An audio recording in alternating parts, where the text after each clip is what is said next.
this is a panel on social media and virality. I think there's a lot of us who use social media for our personal brands and our businesses, and these queens are the experts. So I'm going to start it off with introductions. Would each of you give me like a 60-second recap of who you are, what city you represent, and what you're building? Okay. Hi, I'm Anna. I'm the co-founder of Lioness. We're a sexual wellness startup that built the first and only smart vibrator that helps you learn about your body through biofeedback data for your orgasms and arousal.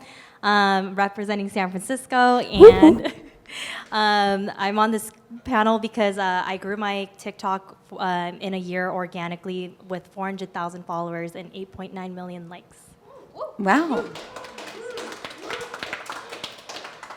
Hi guys, I'm Fisayo Longe. I'm Nigerian, but I live in London. I'm the founder of Kai Collective, which is a women's wear brand of attainable clothing, but with luxury aesthetics to make women feel like their most confident selves. Is very much built upon community. What else did you say? Her stats. Stats. I just post pictures and stuff and have 100 and something thousand followers on Instagram.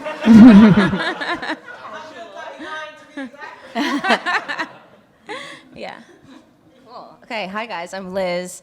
As you know, I'm working on a video dating app called Gleam, but before that, I actually was a founding video producer at BuzzFeed, so I helped grow their video department, and then I launched a travel brand there called Bring Me, which became the #1 travel publisher on the internet, and I have 5 billion views to my name. Casual. So Liz, with all your work at BuzzFeed and all your work in just social media and content and virality, what's something people don't know about making content go viral? Yeah, I would say how data-driven it was. Like half my time at BuzzFeed was spent like not only with my team, but with our data team. So we were constantly like analyzing content, looking at like drop-off rates, looking at what performed well and what didn't, and then basically having brainstorms where we would like iterate ideas off of the content that performed really well, and then make more ideas like that. And like for example, with the travel brand, we know okay, people really love like cheese, and they love like trying to think so many things. Like animals, ball pit bars. So we're like, okay, let's see if we can find a ball pit bar that like serves cheese fondue, and then we would just like find places like that. So yeah, it was very much like based on data science, which I think a lot of people don't know. Yeah, that is interesting. I feel like most people think it comes from like this hardcore creative element too. Like, do either of you guys have opinions on it too, the way you structure your own social media? Yeah, so I'm the complete opposite. Mine is not, like, it's never really been data driven. Now it is because I kind of know what people want, but because I'm focused on influencing people to take action, like make a purchase, rather than virality, mine is more focused on community. So it's about going deeper in the relationship with one customer rather than reaching as many people as possible. And we still want to reach as many people as possible, but it's more like a deeper relationship with one customer and giving them like educational or like just valuable content that we know that they like. But yeah, it's more, you have to deepen the relationship to make them take an action. It's not just about a like with what I do. How do you build community?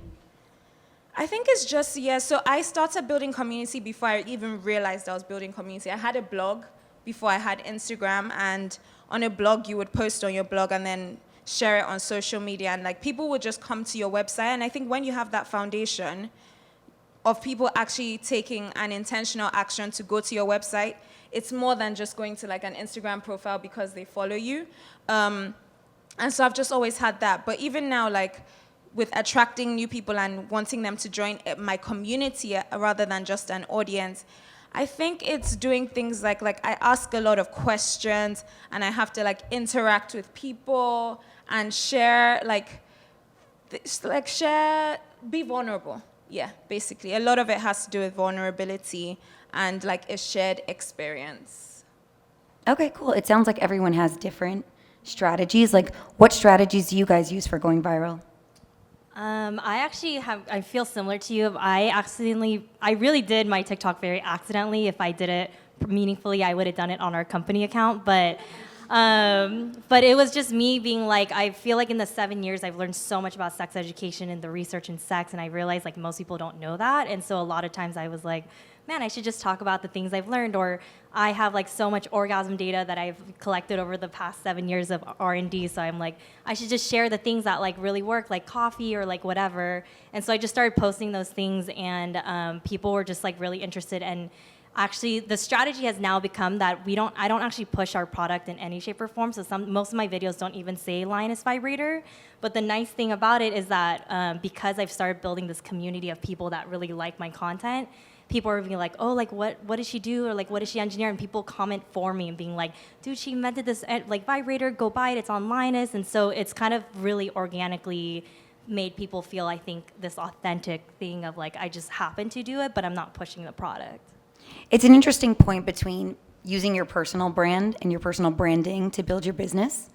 Do you guys use those strategies, and how does one play off the other? I found that a bit difficult because I had built a personal brand, and then when I built Kai, which is my business, I would have to post things on my personal brand for them to even sell. Like, I would have to wear something to get any sales, and so like if I was to go back, I wouldn't have built it so much on my personal brand.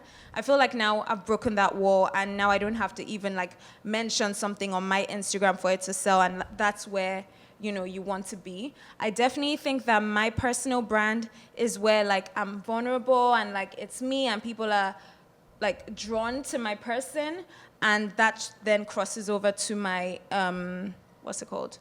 My business brand. But even with Kai's Instagram, we focus a lot on the customer, and I guess that helps with community as well. So we have like a newsletter segment each week called A Girl in Kai, and it profiles like one customer, and it asks them questions about themselves, and in the end they get to promote their business and whatever they do, and we send that to our entire mailing list, and we post that on our Instagram stories and on our Instagram feed. So that makes them feel like really, really seen in it as well. But yeah, I definitely use both my personal and Kai's Instagram, but with my personal, I can be more personable a bit, but we try and cross that over to Kai's as well. It's a lot of trial and error. Mm-hmm. There's a misconception that I often see that you have to be a video editor to make video content. What are your thoughts on that? I can start. I don't know. I'm an engineer by background. I didn't mean to do anything in the creative space, so I absolutely don't know how to use anything in any shape or form. I pretty much use most of TikTok's like native platform to do all the video content. I think, especially on TikTok, there's something actually really special about making it as lo-fi as possible, because people feel really connected to it just being like you talking to a camera, or you're not like curating this whole thing. And so I actually do encourage people, even if you have a brand, like having a personal account where they can see kind of more of an authentic version of you, I think has been much more valuable, especially on TikTok, because if you see a brand, you're more likely to swipe because you think it's a sponsored ad. So I think it's actually been to my benefit. But if I have to ever cut videos, I think it takes me like 2 weeks to do it. I have the opposite problem. Like, I'm a video editor, and TikTok drives me nuts because it's like the editing software is like so janky. But I would highly recommend InShot. It's the perfect amount of like if you want to do like specific cuts, but also like still again like pretty basic. So it's a really good app to use to like edit TikTok videos. What's the most viral piece of content each of you guys have had? I'm really upset about mine because Girl. I was on the internet. I've had a blog since 2012, working my ass off, posting outfits, shooting in the streets, 8 outfits a day, changing in Starbucks toilets, doing the most just to create content, right? My online personality, and like my personality generally is like I'm very much a girl's girl. I'm for the women's. The men's are like secondary to me, basically. And I very much built my my social media personality on that because that's who I am. And I never like showed a man on my social media, nothing, because I didn't have any man worth showing on my social media. And then in 2020, I get a boyfriend, don't post him for ages, and then I finally post him. And my top 2 most liked pictures are me and this man. And I'm livid. I'm like, I gave you guys so much. and this is what you want to recognize. So yeah, like, so I know what they want to see. They want to see that. They want to see love. They want to see couple goals. That's not who I want to be. So once in a while, like, I'll give them that, but because I want to post it. But I'm not going to build my social media on that because it's just not what I want. It's like, I'm me, and I want it to be focused on me and my work. But like, if I was focused on going viral, then I would just do that all the time and I would be like growing. But I don't think that would drive what I want, which is people to buy from my brand or to buy from the brands that I collaborate with. So virality to me doesn't always achieve your goals online. I have a really similar story. So I spend a lot of time reading research papers on like new sex research, like sexuality, like all of those things. And those are the things I like to report on the most on my TikTok. But the video that went the most viral was there was this shower head that went really viral on TikTok because it does like these crazy things, and all these women were posting on it being like, oh my God, this is a crazy shower head. So I bought it, and then I posted a TikTok like me installing it, and then I like tried it with the Lioness vibrator and then showed the data of like me normal and then using the shower head. And that video got 19 million views. Oh my God. And I sold out that shower head on every Lowe's and Home Depot possible, and all the comments were like, oh, the shower head's sold out, like where can I buy it? Is someone reselling it? And I was like, this company owes me so much money right now. So it was definitely not intended, but it did the job in terms of people knew about the Lioness being like, whoa, how did she get that data using the shower head? And then people being like, oh, it's the Lioness vibrator. So it definitely did the job. It actually made us quite a bit of sales, but I'm sure my mom is very proud of me. So funny. So yeah, I covered the Olympics for Pyeongchang in 2018. And our goal was basically to make like the most viral piece of content that everyone would be talking about. And so we were all like brainstorming ideas that we could do with like Olympians. And one thing about the Olympics is that like everyone's on Tinder, and all the athletes get like Tinder Gold. They go through like 10,000 condoms a day. So of course, like me and all the other producers were there like swiping, like trying to match with Olympians. And I matched with one who's a skier, and basically, yeah, we like set up a date, which I don't know how he's able to go on a date before he competed. And I was talking about it with my coworkers. They're like, Liz, like you should make a video about that. And I was like, really? And they were like, yeah, like that's what I would want to watch. And I was like, all right. Like, so I like had to kind of awkwardly ask him like, hey, this is a weird question, but like, could I film our date? Like, I'll totally pay for dinner. Like, and he was like, yeah, I'm down. Can you like tag me on Instagram? I'm like, okay, sure, whatever. Like, and yeah, so I filmed it, and we actually like ended up having like a really good date. We like stole a snowmobile, almost got kicked out. It was like terrifying. We were both able to ski, but I felt really bad because like my other producers who were shooting it like couldn't. So at one point, like we were running away from security, like they kind of like got stuck and had to like explain what we were doing. But anyways, yeah, the video performed really well, and then we were on the front page of Snapchat, and then we were on the front page of the Korea Herald newspaper. So that's my most viral. So love and sex sell. Makes sense. Pretty much. Love and sex sell. Absolutely. For someone who's just getting started on social media and needs to ease into it, because it can be like a really awkward experience for a lot of people who are not naturally or like really comfortable in front of the camera, what tips would you guys give? I would say your content either has to be educational or entertaining. I feel like that's a good place to start from. Educational, inspiring, or entertaining.